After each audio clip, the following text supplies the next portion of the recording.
¿Cómo están, doctores? Muy buenas tardes. Bienvenidos a esta segunda semana del curso del taller de investigación aplicada y en esta oportunidad a mi cargo está el teórico del día de hoy, tanto lo que es el proyecto de investigación como también lo es los aspectos éticos en la investigación clínica. ¿Ok? Ahora, um, para los que todavía no me conocen, yo soy el doctor Iván Hernández Patiño, soy médico cirujano plástico, soy docente e investigador del Instituto de Investigación de Ciencias Biomédicas de la Facultad de Medicina de la Universidad Ricardo Palma, director del Centro Cameles de Cirugía Plástica y del Instituto Peruano de Ingeniería de Tejidos. Entonces, lo que nos trae el día de hoy, doctores, es fundamental para poder llevar a buen puerto nuestros pequeños objetivos para lograr nuestra meta, que es el proyecto final como el entregable más importante de todos. Quiero saber si me están escuchando de manera adecuada. Gianfranco, ¿me escuchan? Sí se escucha, doctor. Sí, doctor. Perfecto. Ok, doctores. Entonces, el día de hoy vamos a tener dos temas álgidos, ¿no? El primero es la formulación del proyecto, como le estaba comentando hace un ratito, y el segundo justamente es los aspectos éticos en investigación clínica. Así como son dos temas álgidos, importantes y largos, voy a tratar de hacerlo más eh, comprimido posible, pero que sea entendible, práctico y que lo puedan incorporar dentro de su quehacer, no solo como saber, sino también como hacer. ¿Estamos de acuerdo? Entonces, dicho eso, me van a permitir compartir pantalla.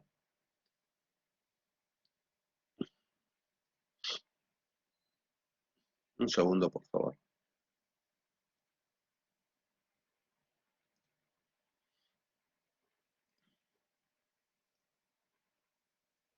Me avisan si por favor se ve la pantalla compartida.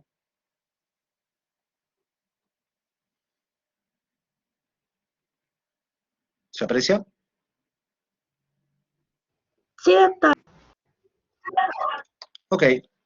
Entonces, doctores, vamos a empezar con este tema que es importantísimo, como que es el esquema básico para la formulación de un proyecto de investigación. La investigación, como vamos a ver desde el punto de vista ético más adelante, es todo un aspecto protocolar. Sigue una línea medular y sigue los conceptos de lo que es investigación científica, siguen los conceptos de lo que es un protocolo adecuado de seguimiento desde el comienzo hasta el final para lograr las buenas prácticas médicas en investigación, ¿ok? Hay que seguir todas las pautas como se vienen dando desde años atrás. Entonces, ¿por qué investigar en medicina, doctor? ¿No? Primero, para resolver problemas en la práctica médica. Todos los días nos vamos a encontrar con problemas y nos vamos a hacer preguntas. Esas preguntas pueden generar nuevos conocimientos, definitivamente. Y eso es lo que nos trae acá. Esas preguntas que ustedes están haciendo pueden generar nuevo conocimiento. El que dice que ya todo está escrito y ya cerró su libro, pues empezamos mal. Siempre hay algo nuevo por descubrir, siempre hay algo nuevo que aportar a algo que ya está escrito, que es diferente. La mayoría de estudios vienen de fuera, la gran mayoría. Y yo no puedo comparar la raza, la raíz, la coyuntura, la idiosincrasia de un paciente en Nueva Zelanda con un paciente aquí en el Perú. Yo no puedo comparar, pues, el biotipo de un europeo español de futbolista con un biotipo peruano futbolista. O sea, las condiciones físicas son absolutamente diferentes y eso te da datos diferentes, ¿ok? Entonces, no piensen que ya todo está escrito. Siempre hay algo nuevo por descubrir y algo nuevo que aportar. ¿Qué más podemos hacer? Desarrollar medicina basada en evidencia, doctores. Y este término es un poco disyuntivo, porque el término evidencia, ¿no? Evidence-based medicine en inglés, se trata de lo que se evidencia en inglés, lo que se ve, lo que se sabe. Acá nosotros tomamos el término, o en América Latina, tomamos el término evidencia como lo que está escrito, ¿no? Por consenso, se toma como evidencia o medicina basada en evidencia lo que esté escrito en revistas indizadas o en libros impactantes, ¿no es cierto? Libros importantes. Les digo esto porque el papel aguanta todo. Yo puedo escribir cualquier cosa y publicarla en internet. Mientras no esté indizada, no tiene peso. ¿Estamos? Pero si ustedes buscan fuentes también importantes, de información, van a encontrar que YouTube es una de ellas. Una entrevista que se dio en YouTube a tal doctor. Van a encontrar que un periódico, por decir, no quiero decir el Comercio, la República, el Chino, el Trome, no lo sé, cualquier nota escrita es una evidencia. Lo que salió en televisión es una evidencia. Lo que dijo mi amigo, o lo que me expresa, perdón, un maestro dentro de una cirugía es una evidencia. Pero por consenso y protocolo, solamente vale lo que está escrito. Papelito manda, como dice. ¿Ok? Lo que está escrito con una fuerte indización. Y me refiero a fuerte indización desde Google Scholar para arriba, ¿no? Google Scholar, Lilac, Academic Case, LetIndex, Cielo, Scopus, WOS, etcétera, etcétera, etcétera. ¿Ok? ¿Para qué más me sirve la medicina basada en evidencia? ¿O para qué más me sirve investigar en medicina? Nuestro objetivo, doctor, en estos 4 meses es publicar. Y yo siempre a los chicos de mi grupo, yo les digo, a cualquiera de ustedes, van a hacer cardiología, pero nadie les va a poner un paciente infartado y le va a decir, sálvele la vida para ver si usted se recibe. Van a tener un paciente con una hernia que se le sale por el escroto y le van a decir, tome doctor su bisturí, a ver usted corrige esa hernia, a ver si se recibe. O va a venir un paciente con un hematoma subdural, ¿no es cierto?, que ya está a punto de enclavarse, de hacer una insuficiencia respiratoria, y le van a decir, doctor, opérelo, y si se muere usted no se recibe. No va a pasar eso. El único curso que ustedes necesitan, entre comillas, dominar, es la investigación aplicada. ¿Por qué? Porque sin tesis no se reciben. Así de simple. Pueden tener 20 en todos los cursos, pueden tener las mejores notas, pero sin tesis no se van a recibir. Así que párenle bola, doctores. ¿Ok? ¿Y por qué también les digo? Porque ustedes ahorita pueden ir a todos los congresos que quieran. Les va a servir para conocimiento de manera espectacular. Voy a aprender un montón. Pero para puntaje fuera de la universidad no les va a servir. Ese congreso les va a servir para captar la información y segundo, para juntar el creditaje que ustedes necesitan a fin de la carrera, para esos créditos que les piden, para poderse recibir. Pero a la hora que ustedes van a postular el SERUM, el congreso no sirve porque no dice doctor en ningún lugar, dice señor o señorita o señora. ¿Ok? Lo que sí les va a valer para postular al SERUM, para postular a la residencia, para postular a cargos públicos, para postular a recertificación o para postular a cualquier puesto extranjero o estudios en el extranjero, son las publicaciones científicas, incluso las de pregrado. Los alumnos pueden publicar como ustedes. Y la carta del editor y los artículos de revisión son una gran fuente de publicaciones de artículos. ¿Ok? Para ustedes. Y es válido para toda su vida. Obviamente, para aumentar la calidad de atención a nuestros pacientes, mientras más publicamos, más vamos a leer y más vamos a estar actualizados en un tema en particular, a lo que se llamaba el estado del arte. Yo a algún alumno me preguntaba, ¿no? Doctor, ¿qué es el estado del arte? Y yo le pregunto, doctor, ¿cuál es su hobby? Jugar fútbol. Genial, jugar fútbol. Doctor, ¿cuál es la marca de chimpunes más bacán ahorita? Ah, doctor Adidas, que tiene 8 toperoles, qué sé yo. O 6 toperoles, no lo sé. Genial. ¿Qué marca de canillas usa? Tales. ¿Cuánto mide la cancha? Tal. ¿De qué tamaño tiene que ser el pasto? De tal tamaño, doctor. ¿Cuánto mide el arco? De tal tamaño. Ese doctor estaba al tanto del estado del arte, del deporte, que a él le gusta como hobby. Lo mismo es investigación.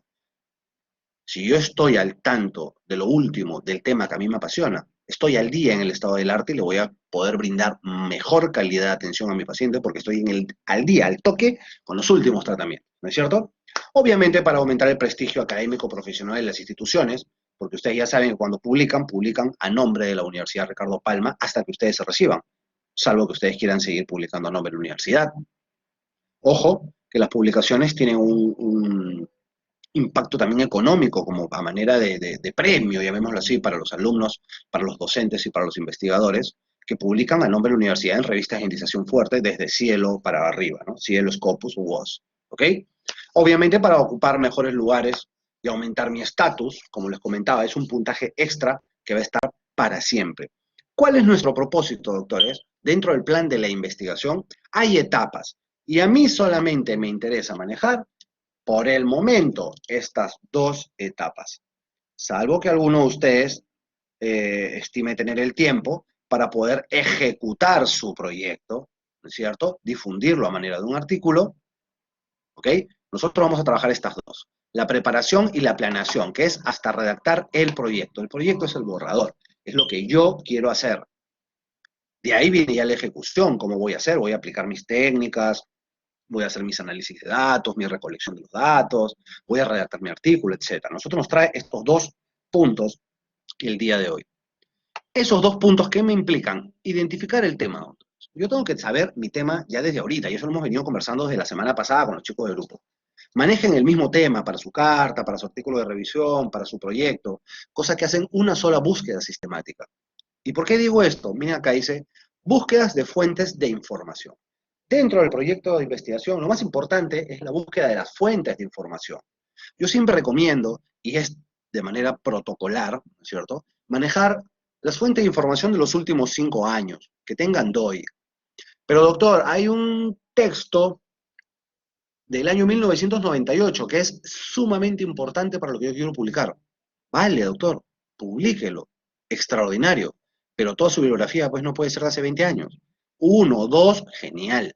Pero el resto, que sea el 2015 para adelante. Como bien claro decía el doctor Johnny de la Cruz, lo que ustedes aprendieron hoy día, de acá a un año el 50% ya no sirve.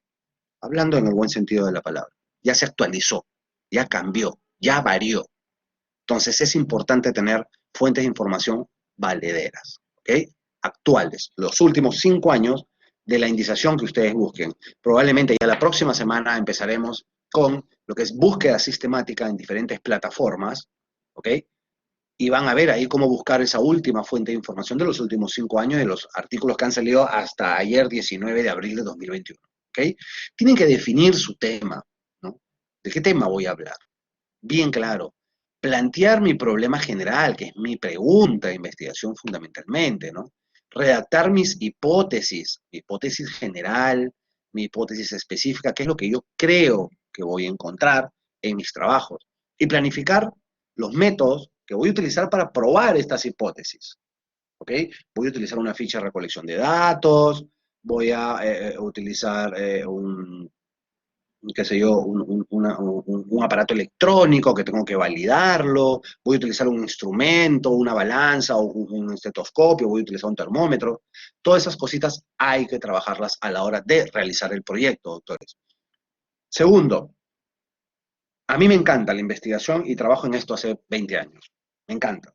Me encanta y creo que el día que Diosito me quiera llevar voy a seguir haciéndolo desde arriba probablemente. Pero hay que ser conscientes con lo que hacemos, hay que ser prácticos, hay que ser consecuentes y hasta cierto punto dejar de ser románticos por el momento, en la condición de estudiantes, ustedes. Yo no les estoy diciendo no lo pueden hacer, no les estoy diciendo eso. Y es más, no permitan que nadie nunca les diga ustedes no pueden. Por supuesto que puedes, por supuesto que puedes hacerlo, pero no es práctico en este momento. ¿A qué me refiero?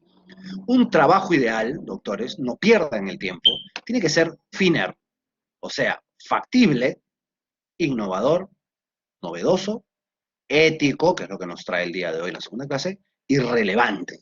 Tiene que ser relevante. La primera, yo diría que es lo más importante. A mí me encanta la cirugía plástica. Yo puedo decir, voy a hacer un estudio en el 2 de mayo sobre el uso de la robótica y las complicaciones postquirúrgicas. ¿Existe robótica en el Hospital 2 de Mayo? ¿Existe tomografía en el Hospital 2 de Mayo? O sea, creo que es absolutamente no viable hacer ese tipo de trabajo en ese hospital. Es mi hospital de pregrado, ¿no? He hecho mis 7 años de pregrado, los hice en el Hospital 2 de Mayo. Amo ese hospital porque más que ese hospital creo que ninguno enseña, pero no es factible, pues. No es factible, no es robótica. Con las juntas hay luz. Entonces voy a dejar de ser romántico y cuando yo me reciba y probablemente pueda hacer una pasantía en el Johns Hopkins o pueda hacer una pasantía en el Wake Forest, qué sé yo, donde tuve oportunidad de hacerla, pues haré mi estudio de robótica, pues, ¿no? Pero por el momento no es factible. Aterricemos, pisemos tierra, empecemos a gatear. Después vamos a caminar, cuando ya quieran correr, cuando se reciban, corren, salten, arrástrense, lo que quieran. Ahorita gateemos y caminemos, doctor. Un trabajo factible, ¿ok? Estas son las etapas de la investigación clínica y si se van a dar cuenta de la observación propia, ¿no es cierto? Definitivamente, siempre, ¿no? Tiene que haber una lectura y me va a salir a mí una pregunta, ¿no? Esa pregunta que por medio de la lectura y por medio de qué aspectos en planificación de salud me pueden dar, yo voy a obtener una respuesta. Entonces esa respuesta, luego de haber leído mi bibliografía, y como se dan cuenta acá, todo es bibliografía, y para eso vamos a hacer revisión sistemática. Competencias electrónicas, doctores, competencias digitales, competencias grupales. No es solamente saber, no es solamente saberse la receta, sino ensuciarse las manos y hacer una buena torta. El hecho de a mí comprarme un piano no me convierte en pianista. Tengo que aprender a tocarlo, doblarme mis dedos, que me salgan callos, y no es de un día para otro. Hacer una búsqueda sistemática, la primera vez les va a parecer difícil, la segunda más fácil, la tercera ya es innato. Es sumamente sencillo. Es como entrar a su Instagram. La primera vez le fue difícil, y ahorita bien que hacen publicaciones, chatean, comparten y todo por medio del Instagram. Y ni hablo del TikTok, ni hablo del TikTok. Igualito, todo se aprende. Entonces, esa respuesta que yo obtuve luego de mi búsqueda bibliográfica, si es satisfactoria, bueno, me quedo ahí nomás, pues, ¿no? Me quedo ahí nomás, no tengo por qué seguir investigando, pero si no es satisfactoria, ahí entra mi investigación y yo empiezo a generar mis hipótesis, ¿ok? Obviamente, por medio de búsqueda bibliográfica, voy a gestionar mis objetivos que me den respuesta a esas hipótesis, ¿ok? ¿Estamos de acuerdo? Siempre hay una búsqueda sistemática de por medio.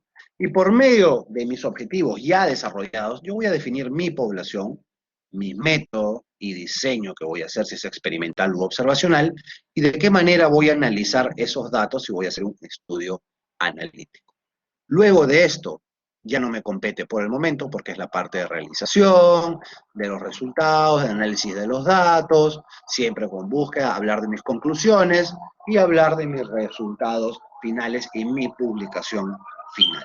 ¿Ok, doctores? Entonces, es nuestra responsabilidad impulsar políticas públicas universitarias de apoyo a la investigación, además de fomentar la investigación, desarrollo e innovación en todo aspecto de los que, para formar y generar nuevo conocimiento. Es fundamental, ¿no? E identificar siempre las líneas prioritarias, tanto nacionales como de la universidad. Y no me voy a cansar de repetirles esto. Las líneas prioritarias son importantísimas que sean desarrolladas por ustedes. Cuando hacemos una investigación, doctores, obtenemos una línea, ¿ok? Una línea prioritaria. Y tenemos que plasmarlo en un proyecto. Los proyectos son protocolares y siguen el método científico que estamos hablando. La universidad tiene su propia plantilla que se les hará llegar en su debido momento para que ustedes la puedan llenar, ¿no? Una carátula con el título del proyecto, ¿ok? Con el nombre del proyecto de investigación, quién lo presenta, bachiller o estudiante tal, quién es su asesor y quién es el director de la tesis. ¿Se ve mi pantalla, doctores? Sí, doctor. Sí, doctor. Sí, doctor, sí se hace. ¿Dónde lo están presentando? En fin. Posterior viene el índice, ¿no es cierto? Y vamos a ver en el índice acá, ¿qué habla, no? Capítulo 1, planteamiento del problema. Obviamente atrás están los agradecimientos, que le agradezco a mi novia que me acompañó durante los 7 años de la carrera y al final me dejó, en fin, eso viene al comienzo. Después viene, capítulo 1, planteamiento del problema, descripción de la realidad problemática, la formulación del problema, las líneas de investigación, objetivos generales específicos, la justificación, delimitación y viabilidad. Esta es la primera parte. Es rápida. De ahí viene el marco teórico, perdón.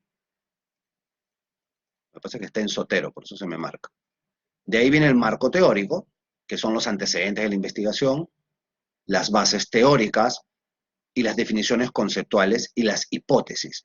Y después viene la metodología, cómo yo voy a hacer para obtener el resultado y lograr mis objetivos y encontrar mis hipótesis. Este marco teórico, doctores, que es antecedentes de investigación, bases teóricas, definiciones conceptuales, hipótesis, son fundamentales, porque ustedes tienen que aprobarlo un comité de ética en la universidad. ¿Estamos? Doctor, pero yo no voy a trabajar en humanos, voy a hacer un estudio retrospectivo en historias clínicas. También te tienen que aprobar un comité de ética del hospital. Y ese comité de ética del hospital, para que tú puedas acceder a las historias clínicas y salvaguardar la integridad moral y física de ese paciente, del cual tú vas a agarrar esa historia clínica, ¿no es cierto? Pasa por un comité de ética, que demora entre 1 y 2 meses. Desde ahorita les estoy diciendo, para cuando hagan su cronograma de tiempo, demora entre 1 y 2 meses. Y ese comité de ética, no todos son médicos. A veces hay un cura, a veces hay un miembro de la comunidad, del barrio donde queda el hospital, el colegio, o el centro de salud donde ustedes quieran realizar la investigación. Entonces, tienen que dejar claro qué cosa ustedes quieren hablar. Los antecedentes de la investigación, obviamente ustedes ya lo saben, lo que dicen en Europa, lo que dicen en Norteamérica, lo que dicen en Sudamérica, qué dicen en el Perú al respecto, ¿no?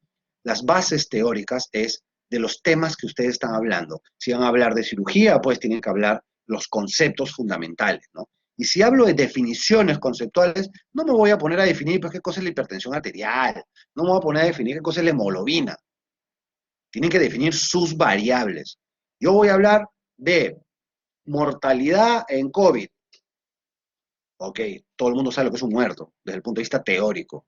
Pero mi variable, mi muerto es después de entre las 24 horas y las 48 horas después de haber fallecido el paciente. Ahí yo quiero estudiar anatomopatológicamente a mi paciente. ¿Qué pasó?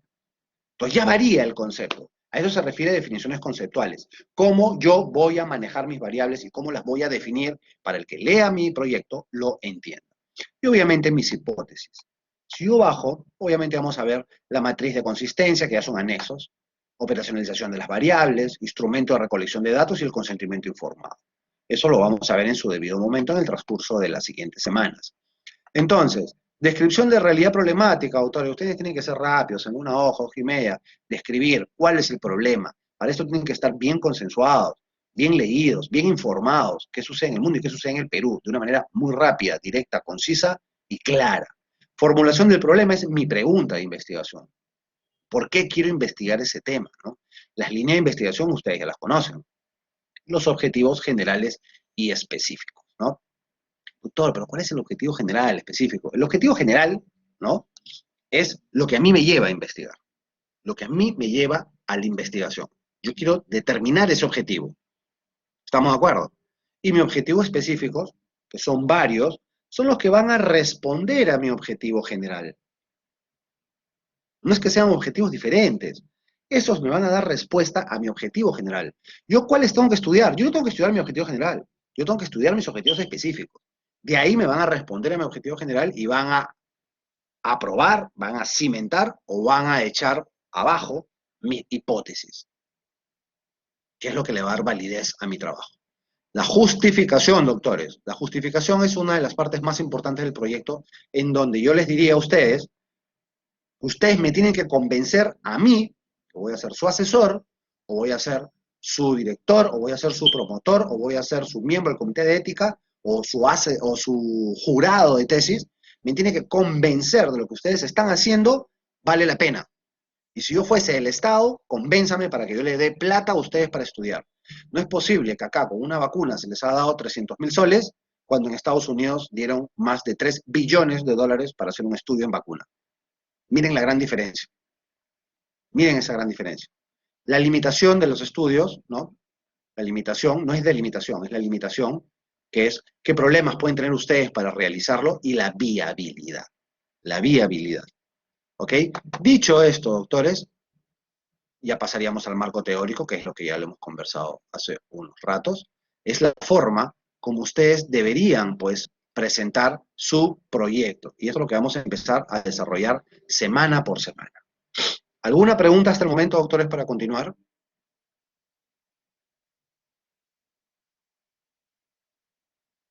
¿Alguna pregunta?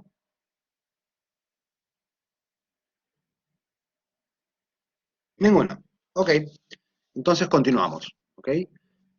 Este tema es un tema bastante álgido, sobre todo lo que ha pasado estos últimos meses en el país. Es bastante lamentable, bastante penoso. Y somos ahorita una puerta al mundo, ¿no? La revista Nature, que es una editorial pública mundial de súper renombre, que es de Springer Nature, ya sacó, ¿no? El escándalo acerca de las vacunas COVID, de los estudios, ¿no? En las universidades peruanas, y hablan con nombres propios, hablan de universidades, o sea, es sumamente triste.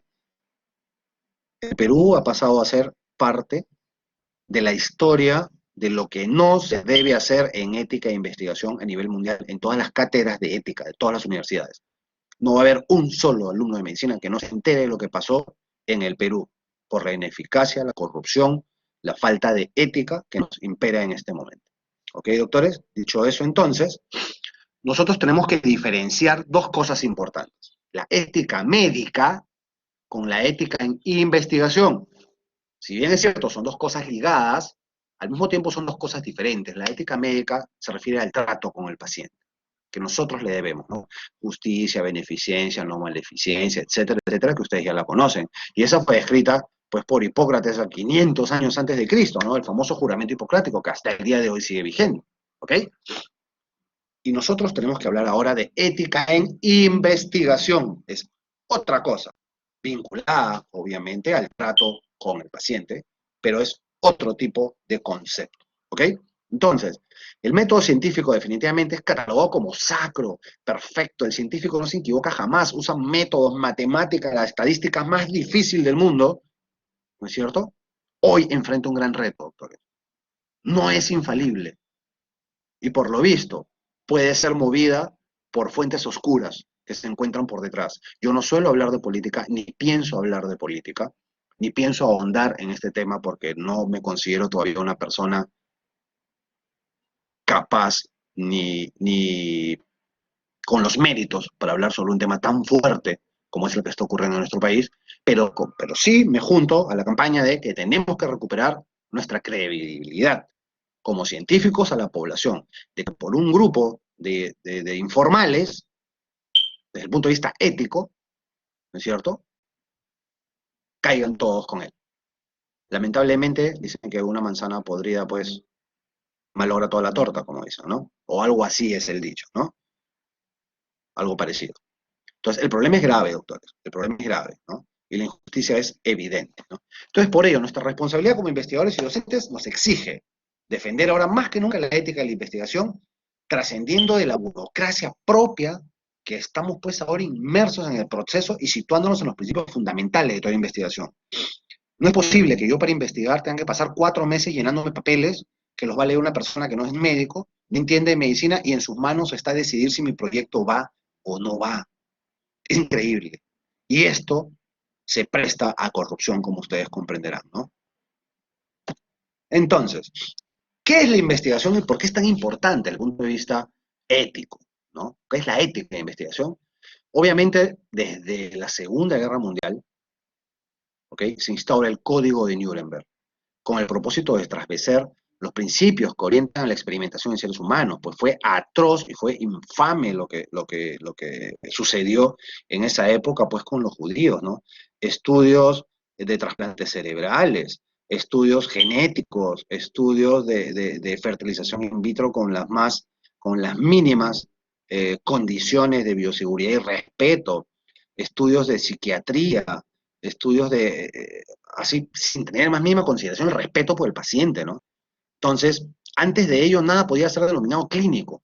Ahora, toda la palabra clínica tiene que ser validado por un estudio, ¿no? Se pasó del diseño experimental, vamos a ver así, casual, al diseño experimental. O sea, ya no es de casualidad, ya no es que una golondrina voló y hizo el verano, no, ya no es casual. Ahora hay que hacer un diseño experimental, ¿no? Hay que seguir el método científico. Se solicita el permiso al participante a partir de Nuremberg. Se solicita el permiso al participante, ¿no? Sin embargo, no se tiene en cuenta el daño que puede generar este, pero el participante está dando su permiso. Sí, vacúneme, pero yo no sé si mañana pues me da una trombosis, pero yo ya di permiso, pues, ¿no es cierto? Este periodo, que es uno de los primeros periodos después de la Segunda Guerra Mundial, concluye con el Código de Nuremberg, ¿no?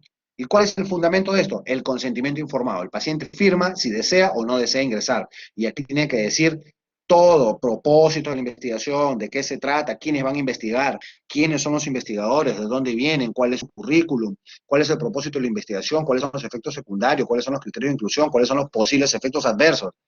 Y si yo firmo, también tengo la opción a retirarme de la investigación sin ningún tipo de problemas legales en ese aspecto. ¿Ok? Joseph Mengele, pues uno de los infames personajes de esa época, ¿no? Posterior a ello, se establece la declaración en Ginebra, que es Ginebra y Helsinki, ¿no?, reafirmando los principios del Código de Nuremberg y exigiendo a los potenciales participantes de estudios experimentales que exijan participar voluntariamente luego de ser informados, ¿no? Obviamente, conflictos de intereses, la afiliación institucional, las fuentes de financiamiento, tienen que estar al tanto de todo el participante, ¿no? Este es el Código de Helsinki. Paralelo a esto, doctores, se dio el caso Tuskegee, ¿no?, sobre el estudio de sífilis en una ciudad y es una universidad. Esto fue lo más atroz que se dio. Esto demoró 40 años, doctores. Este caso de conflicto ético fue hecho en una población afroamericana en Estados Unidos, ¿ok? En una zona rural de Alabama, que querían ver el curso natural de la sífilis. A todos les inoculó la sífilis. Miren, esto comenzó en 1932. En 1940 se descubre la penicilina que cura la sífilis.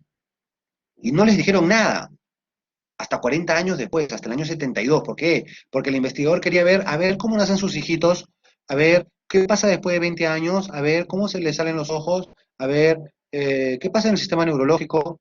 O sea, es un crimen, ¿cierto? Es un crimen.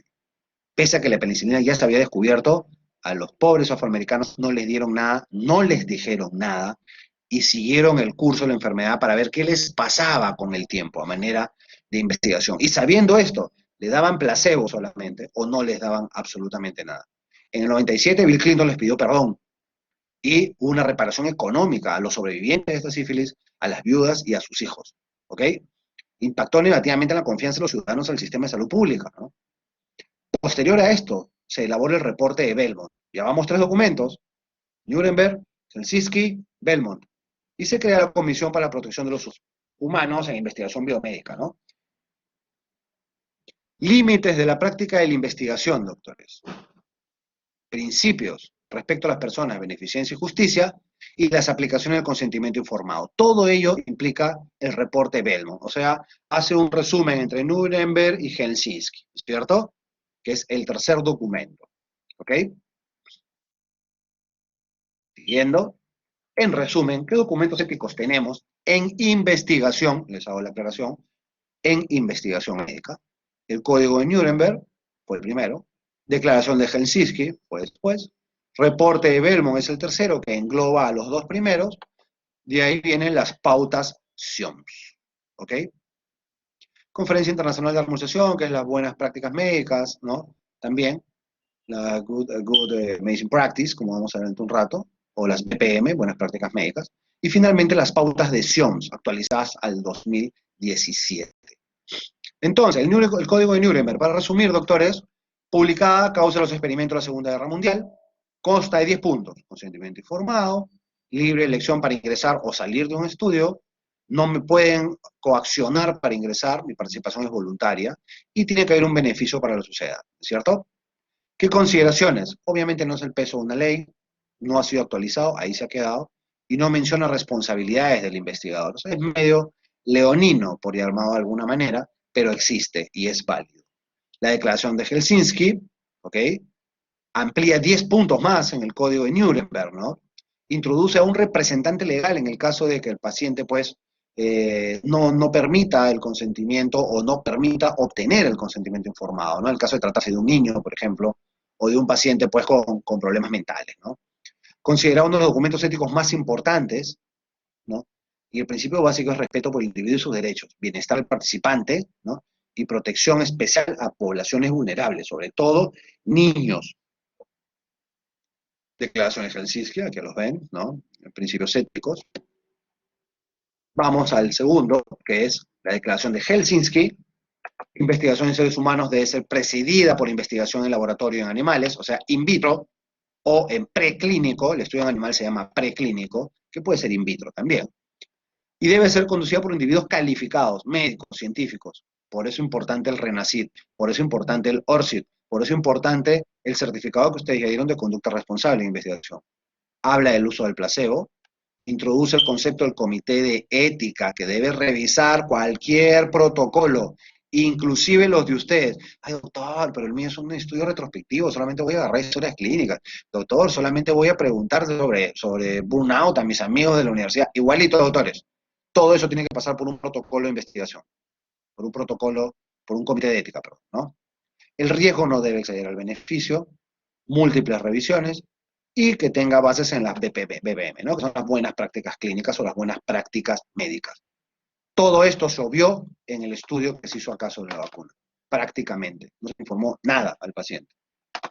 Reporte de Belmont, el último, luego de hacerse público y suspenderse el experimento de Tuskegee, lo que hemos hablado, El Departamento de Salud revisó las regulaciones con la intención de proteger a los participantes. Todo esto se llamó el reporte de Bell, con la directriz de imprimir los principios éticos para la protección de sujetos humanos en la investigación. Respeto a las personas, beneficencia y justicia.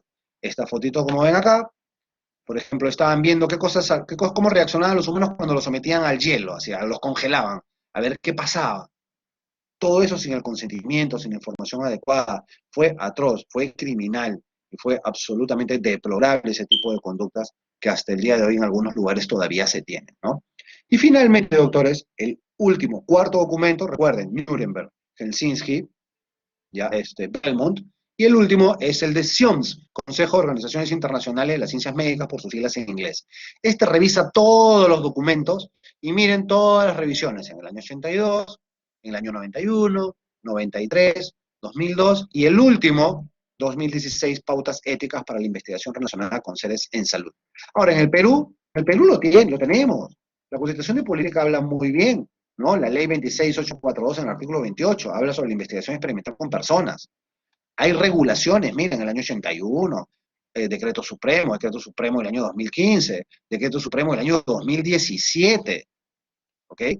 Se habla sobre la medicina preventiva y el tratamiento de los niños, sobre los ensayos clínicos, se habla sobre la finalidad de proteger los derechos, seguridad, dignidad y bienestar de los sujetos sin investigación, todo. Pese a todo ello, pese a todo esto, mira cómo están los ensayos clínicos en el Perú. En caída, por la burocracia. Se esconden, pasan por lo bajo, no pasan por los comités de éticas, los 2 o 3 instancias nacionales, entre ellas el Instituto Nacional de Salud, por los cuales debería pasar todo ensayo clínico para su legitimidad, que nos puede de alguna manera, aunque en esta oportunidad no fue así, pero de alguna manera garantizar las buenas prácticas clínicas y las buenas prácticas médicas en un ensayo clínico. ¿Ok? La burocracia está haciendo que los ensayos clínicos en el Perú caigan, porque pasan bajo la mesa, justamente por lo dificultoso que puede resultar. Entonces, la trascendencia de estos códigos se materializa en una serie de artículos y reportes que van a representar estándares éticos para la ejecución de estos estudios, ¿no? ¿Ok? Está los conceptos clínicos y éticos de investigación, ¿ok? Los requerimientos para la inscripción de manuscritos y envío a revistas biomédicas, por ejemplo, Vancouver es uno de ellos, por eso que hablamos de la referencia Vancouver, está bien escrito, no son requisitos uniformes para manuscritos, ¿no? El reporte de Belmont, etcétera, ¿no? Ya se habló bastante sobre esto. Entonces, como conclusiones, doctores, los documentos normativos de ética e investigación han sido una respuesta a todos estos dilemas relacionados con el manejo inadecuado y la falta de transparencia de los médicos, investigadores, patrocinadores, toda la zona oscura que bordea la investigación que todavía, lamentablemente, nos hace sombra, ¿no? Lo que se llama conflicto de interés, e escondemos ese conflicto de interés. Yo, si soy director de un laboratorio médico que hace farmacia, que hace medicinas, pues yo no puedo dirigir un estudio sobre esa. Y si lo dirijo, yo a la hora de terminar mi trabajo tengo que declarar, al final de todo artículo dice conflicto de interés. Si el investigador tiene conflicto de interés porque es el director médico del laboratorio que fabrica esa medicina. ¿Me van a creer? No, no me van a creer los resultados, pues porque los voy a inflar porque yo quiero vender mis medicinas. Eso es lo que yo voy a pensar. Probablemente no sea así, probablemente mi medicina sea espectacular, pero probablemente lo infle, ¿no?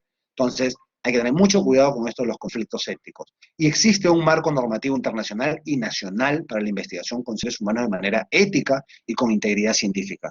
El problema nuestro, doctores, es que no hayan regulaciones, no hayan leyes, o no hayan normas al respecto. El problema acá es que no se cumplen. Y las entidades encargadas de que estas normas se cumplan, pintan por su ausencia. Es todo lo que les quería dar el día de hoy, doctores. Así que muchísimas gracias por su atención. No sé si tienen alguna pregunta. ¿Alguna pregunta, doctores? Justo. Hemos acabado a tiempo perfecto. Entonces, si no hay ninguna pregunta, doctores, ha sido un placer tenerlos esta tarde. A los del grupo de hoy, practiquen. Me imagino que ya van a empezar a hacer búsqueda sistemática. Me imagino que ya empezaron su carta al editor. me imagino que ya tienen su ORCID y ya dieron su examen de conducta responsable en investigación. De no ser así, conversen con su tutor para que pues los alinee en este aspecto. ¿Ok, doctores? ¿Alguna pregunta al respecto?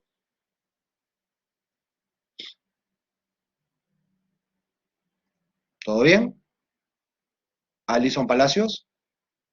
Gracias, Catherine. Todo correcto, doctor. Ok, espero que me hayan entendido, que hayan entendido el concepto fundamental de lo que es ética en investigación, que difiere de lo que es ética médica, ¿no? Y que hay que ser bien claros en estos 4 conceptos, ¿no? Nuremberg, Helsinki, reporte de Belmo y SIOMS. Si quieren leer, hay bastante información al respecto en Internet, se les puede enviar documentación y siempre es bueno dar una leidita, ¿no? Como cultura general, porque es increíble las cosas que han estado sucediendo.